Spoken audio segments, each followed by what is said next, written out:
Chandrayaan 3 landing को लेकर हर भारतीय एक दूसरे को बधाई दे रहे हैं और इस बात की खुशी जाहिर कर रहे हैं कि अब चांद पर भी तिरंगा लहराएगा। इस खुशी के मौके पे हर कोई एक दूसरे को मैसेज के माध्यम से बधाई भेज रहे हैं। 40 दिन का इंतजार आखिरकार खत्म हुआ। पृथ्वी से चंद्रमा तक 3.84 किलोमीटर का सफर तय करने के बाद चंद्रयान 3 का लैंडर विक्रम चंद्रमा की धरती पर कामयाबी के साथ उतर गया। इसी के साथ भारत चांद पर सॉफ्ट लैंडिंग करने वाला रूस, अमेरिका और चीन के बाद दुनिया का चौथा देश बन गया है। वहीं चंद्रमा के दक्षिणी ध्रुव पर सॉफ्ट लैंडिंग करने वाला दुनिया का पहला देश बन गया है। भारत पहला देश है जिसके मून मिशन ने चांद के साउथ पोल हिस्से में लैंडिंग की है। यहाँ चंद्रयान 3 का रोवर वहाँ की मिट्टी, वातावरण के साथ वहाँ मौजूद मिनरल्स और पानी होने की संभावना को कलेक्ट करेगा। चंद्रयान 3 ने चांद पर इतिहास रच दिया है। चंद्रयान ने अपने तय समय पर चांद की सतह पर लैंडिंग की। चंद्रयान की इस सफल लैंडिंग के बाद देश भर में खुशी का माहौल है और इस मिशन ने दुनिया भर में भारत के मान को और ज़्यादा बढ़ा दिया है। हर तरफ मिशन को लेकर बधाइयाँ दी जा रही हैं। विक्रम के सतह पर लैंड होने के बाद अब सवाल है कि चंद्रयान मिशन में अब अगला कदम क्या होगा। अब किस तरह से विक्रम अपना अगला कदम लेगा और भारत को किस तरह से डाटा भेजेगा। लैंडिंग के बाद क्या होता है प्रोसेस, आइए उसके बारे में जानते हैं। दरअसल चंद्रयान 3 के 3 हिस्से हैं। एक है प्रोपल्शन मॉड्यूल जो लैंडर को चंद्र की कक्षा तक लेकर जाएगा। इससे हाल ही में विक्रम अलग हो गया है और प्रोपल्शन मॉड्यूल चांद की सतह में घूम रहा है। इससे दो चीज़ अलग हुई जिसमें लैंडर विक्रम और रोवर प्रज्ञान शामिल है। इसमें विक्रम तो लैंडर है जो चांद पर लैंड करेगा और उसमें से रोवर अलग होगा जो चांद की सतह पर घूमेगा और वहां से डेटा भेजेगा। ऐसे में सफल लैंडिंग के बाद रोवर अपना काम शुरू कर देगा और हमें डाटा भेजना शुरू कर देगा। चंद्रयान 3 ने कैसे रचा इतिहास, इसके बारे में जानते हैं। इसरो के अधिकारियों के मुताबिक चंद्रयान 3 मिशन चंद्रयान 2 का ही अगला चरण है जो चंद्रमा की सतह पर उतरा है। यह चंद्रयान 2 की तरह ही दिखता है जिसमें एक लैंडर और एक रोवर शामिल है। चंद्रयान 3 का फोकस चंद्रमा की सतह पर सुरक्षित लैंड करने पर रहा है। मिशन की सफलता के लिए नए उपकरण बनाए गए हैं। एल्गोरिदम को बेहतर किया गया है। जिन वजहों से चंद्रयान 2 मिशन चंद्रमा की सतह नहीं उतर पाया था उन पर फोकस किया गया है। मिशन ने 14 जुलाई को दोपहर 2:35 से श्रीहरिकोटा केंद्र से अपनी उड़ान भरी और योजना के अनुसार आज चंद्रमा पर उतरा। इस मिशन से भारत अब अमेरिका, रूस और चीन के बाद चंद्रमा पर सॉफ्ट लैंडिंग करने वाला दुनिया का चौथा देश बन गया है। वहीं चांद के दक्षिणी ध्रुव पर सफल लैंडिंग करने वाला भारत पहला देश बन गया है। चंद्रयान 3 के लिए अब अगले कुछ पड़ाव महत्वपूर्ण है। पहला पड़ाव है रोवर का बाहर आना। अब नजरें प्रज्ञान रोवर पर है जो स्थितियां सामान्य होने के बाद चांद की सतह पर चलेगा। चंद्रयान 3 का लैंडर मॉड्यूल लैंडर के कंप्लीट कॉन्फ़िगरेशन को बताता है। इसमें रोवर का वजन 26 किलोग्राम है। रोवर चंद्रयान 2 के विक्रम रोवर के जैसे ही है। प्रज्ञान रोवर को बाहर आने में 1 दिन का समय भी लग सकता है। वरिष्ठ वैज्ञानिक डॉक्टर संजीव सहजपाल कहते हैं कि योजना के मुताबिक सॉफ्ट लैंडिंग के साथ ही लैंडर और रोवर चांद की सतह पर अपना काम करना शुरू कर देंगे।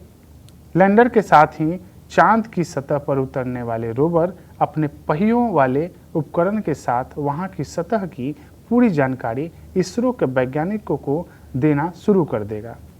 इन पहियों पर अशोक स्तंभ और इसरो के चिन्ह उकेरे गए हैं, जो प्रज्ञान के आगे बढ़ने के साथ चांद की सतह पर अपने निशान छोड़ेंगे। इसी के साथ इसरो और अशोक स्तंभ के चिन्ह चांद पर अंकित हो जाएंगे। दूसरे पड़ाव में 14 दिन चांद की सतह से जानकारी इकट्ठा करेगा चंद्रयान। वैज्ञानिकों के मुताबिक सॉफ्ट लैंडिंग के बाद रोवर और लैंडर से जो जानकारी इसरो को मिलेगी वह 14 दिनों तक ही होगी, क्योंकि चांद को पूरी रोशनी सिर्फ इसी दौर में मिलेगी। उनका कहना है कि रोवर से मिलने वाली जानकारी बहुत ज़्यादा महत्वपूर्ण इसलिए मानी जाती है क्योंकि वह चांद की सतह पर जाकर आगे बढ़ता रहता है।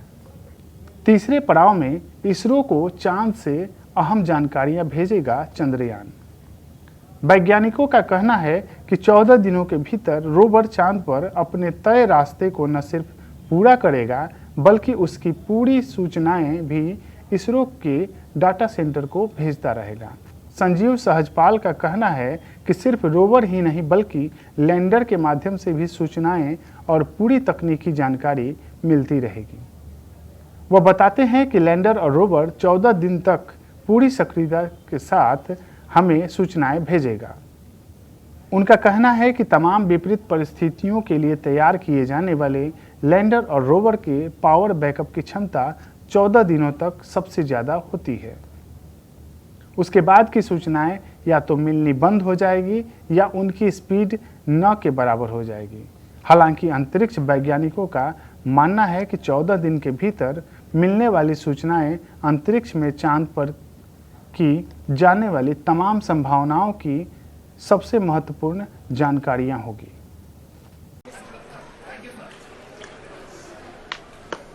मेरे प्यारे परिवारजनों, जब हम अपनी आंखों के सामने ऐसा इतिहास बनते हुए देखते हैं तो जीवन धन्य हो जाता है। ऐसी ऐतिहासिक घटनाएं राष्ट्र जीवन की चिरंजीव चेतना बन जाती है। ये पल अविस्मरणीय है। ये क्षण अभूतपूर्व है। ये क्षण विकसित भारत के शंखनाद का है। ये क्षण नए भारत के जयघोष का है। ये क्षण मुश्किलों के महासागर को पार करने का है। ये क्षण जीत के चंद्र पथ पर चलने का है। ये क्षण 140 करोड़ धड़कनों के सामर्थ्य का है। ये क्षण भारत में नई ऊर्जा, नया विश्वास, नई चेतना का है। ये क्षण भारत के उदयमान भाग्य के आह्वान का है। अमृत काल की प्रथम प्रभा में सफलता की ये अमृत वर्षा हुई है। हमने धरती पर संकल्प लिया और चांद पर उसे साकार किया। और हमारे वैज्ञानिक साथियों ने भी कहा, India is now on the moon. आज हम अंतरिक्ष में नए भारत की नई उड़ान के साक्षी बने हैं। साथियों, मैं इस समय ब्रिक्स समिट में हिस्सा लेने के लिए दक्षिण अफ्रीका में हूं, लेकिन हर देशवासी की तरह मेरा मन चंद्रयान महाअभियान पर भी लगा हुआ था। नया इतिहास बनते ही हर भारतीय जश्न में डूब गया है। हर घर में उत्सव शुरू हो गया है। हृदय से मैं भी अपने देशवासियों के साथ, अपने परिवारजनों के साथ इस उमंग और उल्लास से जुड़ा हुआ हूं। मैं टीम चंद्रयान को, इसरो को और देश के सभी वैज्ञानिकों को जी जान से बहुत बहुत बधाई देता हूं, जिन्होंने इस पल के लिए वर्षों तक इतना परिश्रम किया है। उत्साह, उमंग, आनंद और भावुकता से भरे इस अद्भुत पल के लिए मैं 140 करोड़ देशवासियों को भी कोटि कोटि बधाइयां देता हूं। मेरे परिवारजनों, हमारे वैज्ञानिकों के परिश्रम और प्रतिभा से भारत चंद्रमा के उस दक्षिणी ध्रुव पर पहुंचा है, जहां आज तक दुनिया का कोई भी देश नहीं पहुंच सका। अब आज के बाद से चांद से जुड़े मिथक बदल जाएंगे, कथानक भी बदल जाएंगे और नई पीढ़ी के लिए कहावतें भी बदल जाएगी। भारत में तो हम सभी लोग धरती को मां कहते हैं और चांद को मामा बुलाते हैं। कभी कहा जाता था, चंदा मामा बहुत दूर के हैं। चंदा मामा बहुत दूर के हैं। अब एक दिन वो भी आएगा जब बच्चे कहा करेंगे, चंदा मामा बस एक टूर के हैं। Friends, on this joyous occasion, I would like to address all the people of the world, the people of every country and region. India's successful moon mission is not just India's alone.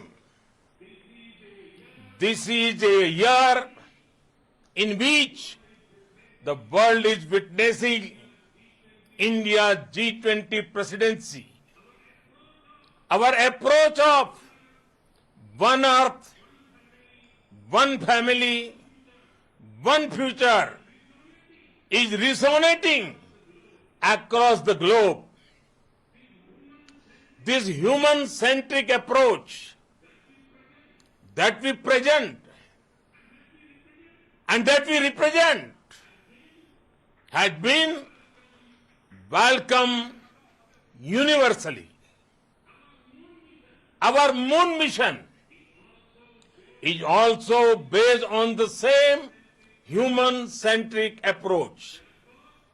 Therefore, this success belongs to all of humanity, and it will help moon missions by other countries in the future.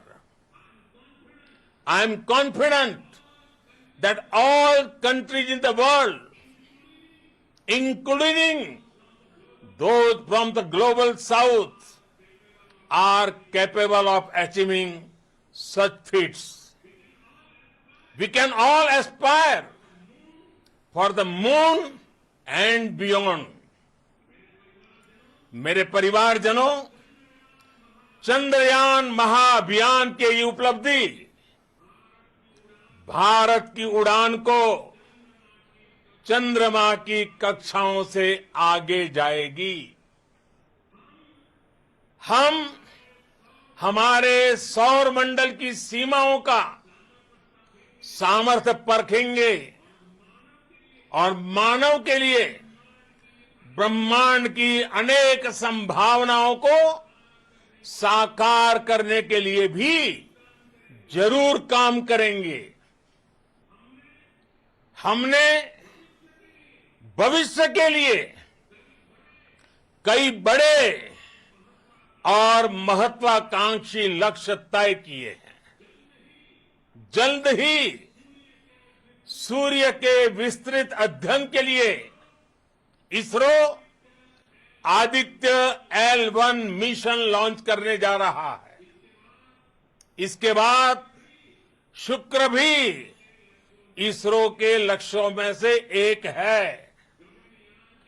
Gaganyaan के जरिए देश अपने पहले human space flight mission के लिए भी पूरी तैयारी के साथ जुटा है।